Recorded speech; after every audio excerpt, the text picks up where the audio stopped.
इधर और एक बात फिर, सरकार दे रहे हैं पैसे पशुपालन के लिए,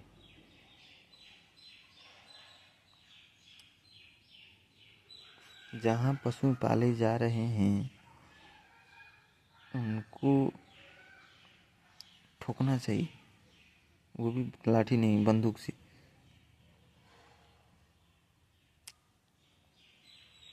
पशुपालन के लिए सरकार पैसा दे रही है, ये है हालत।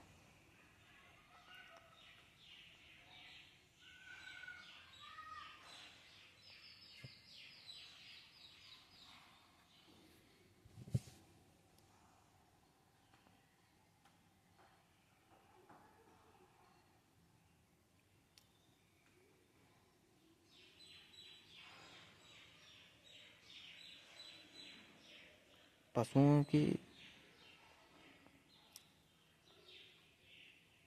वजह से क्लाइमेट चेंज में इतनी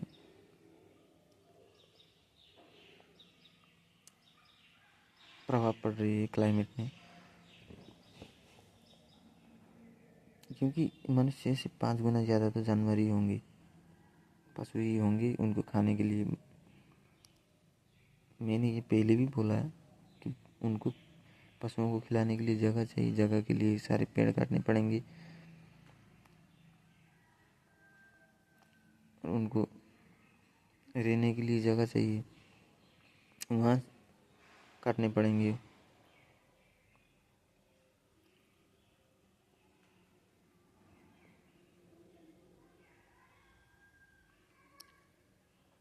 और जो बहुत गुना ज़्यादा है पशु, तो उनको वे जितने कार्बन छोड़ते हैं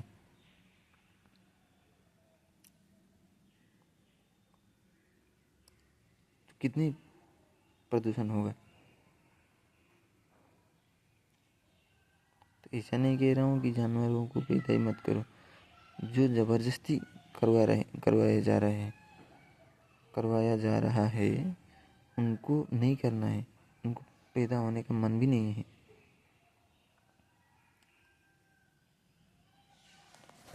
तो उल्टा सरकार पैसा दे रही है पशुपालन के लिए, ये हालत है। और मांस खाने वाला की भी नौटंकी है। नौटंकी ये है कि मैं क्षेत्रीय हूँ या मैं ऐसा हूँ, मुझे बकरा खाना है, सिर्फ मुझे सुअर नहीं खाना है। कोई बोलेगा मुझे सुअर नहीं खाना होता है, मुझे भैंसा खाना पड़ेगा, मेरा परंपरा है। अरे मादर चोद, कल परसों सब जंगल में थे और तुम्हारा परंपरा से क्या लेना देना है उसको? जो मरता है उसको परंपरा से क्या लेना देना है? मनुष्य अपने को अलग समझता है, मेरे लिए, मेरा, मैं, इसी चक्कर में तो गड़बड़ हो जाती है। मेरा परंपरा, तो खाने वालों में भी नौटंकी है। अरे भाई मर गया सब एक है, आदमी भी खाओ, टेंशन नहीं है, मैं भी मांस खाता था।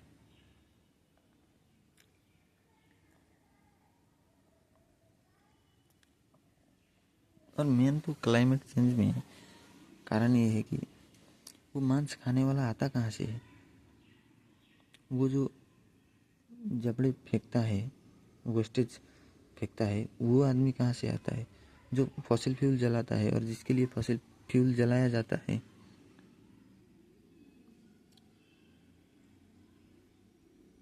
वो प्रोडक्शन करना पड़ता है, वो आदमी कहाँ से आता है? जो ये गाड़ी और ये बाइक और इतने बड़े बड़े घरों में रहते हैं, जो गाड़ी बाइक चलाते हैं, वे कहाँ से आते हैं? जो गाड़ी बाइक चला करके जो प्रदूषण करते हैं, वो कहाँ से आते हैं? जो इतने बड़े बड़े घर बना करके इतने इलेक्ट्रिसिटी कंज्यूम करते हैं, फॉसिल फ्यूल जल के तो प्रदूषण होगा ना। तो उनको जला करके जो उद्योग मिलता है वो अधिक से अधिक चूसने वाले कहाँ से आते हैं आदमी? तो पॉपुलेशन। तो इसको पहले रोकना पड़ेगा। आदमी कम हो जाए कोई प्रदूषण नहीं, आदमी ही प्रदूषण का कारण है। और बढ़ती ही गई अगर प्रदूषण तो एक ना एक दिन प्रकृति ही अपनी काम करेगी, सफाई करेगी। आएगी बाढ़, आएगी तूफान, आएंगे भूकंप, सब बहाएंगी, खेल ख़त्म। उसके बाद फिर होगा। लेकिन कम से कम वो दुर्दशा ना हो, प्रकृति मजबूर ना हो खुद सफा करने में। हम ही पहले ही सफाई करके उस दुर्घटना को ना लाएं, इसके लिए हमें कंट्रोल करना पड़ेगा। और मेन ये है कि ये बाजार चीज़ें करने से कोई लाभ नहीं है। तेल कम चलाओ, वो कम चलाओ, ये कम करो, पेड़ मत काटो। पेड़ काटने वाला वो गाड़ी चला के कार्बन छोड़ने वाला, वो उद्योग चूसने वाला, वो जबड़ा फेंकने वाला आता कहाँ से? ये आने वाला जो है उसको रोकना होगा। बच्चे पैदा करना कम करना होगा, बच्चे पैदा कम करना होगा, तभी पॉपुलेशन घटेगी और पॉपुलेशन कम होगी। तो फिर किसी को कुछ करने की ज़रूरत नहीं है। ये प्रकृति है, लगातार अपना काम करती रहती है। जंगल सारे बढ़ जाएंगे, नदी चलती रहेगी, सब हरियाली होगी। हरियाली को मनुष्यों ने ही रोका है।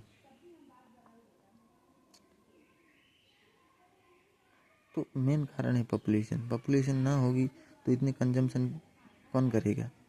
जबड़े कौन फेंकेगा? इतनी गाड़ियाँ कौन चलाएगा? ये पशुएं कौन खाएगा? पालेगा ही नहीं।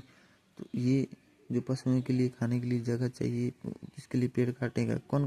क्यों काटेगा? आदमी नहीं होगा ना। पॉपुलेशन कम होगी तो कम के हिसाब से ही होगा। तो मेन मुद्दा है पॉपुलेशन। एक बच्चा बस, 2 नहीं, 3 नहीं, 4 नहीं।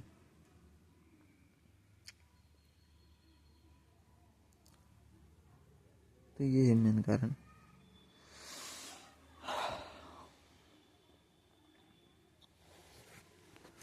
लेकिन लोग समझते नहीं।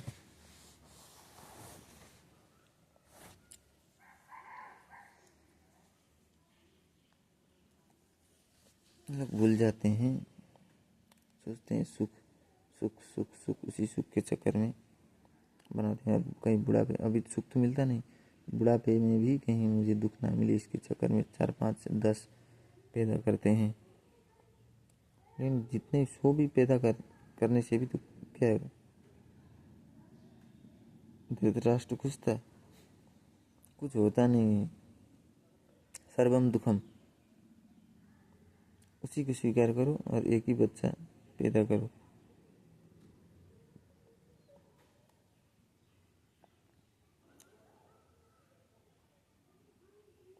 बच्चा पैदा कम और मांसाहार कम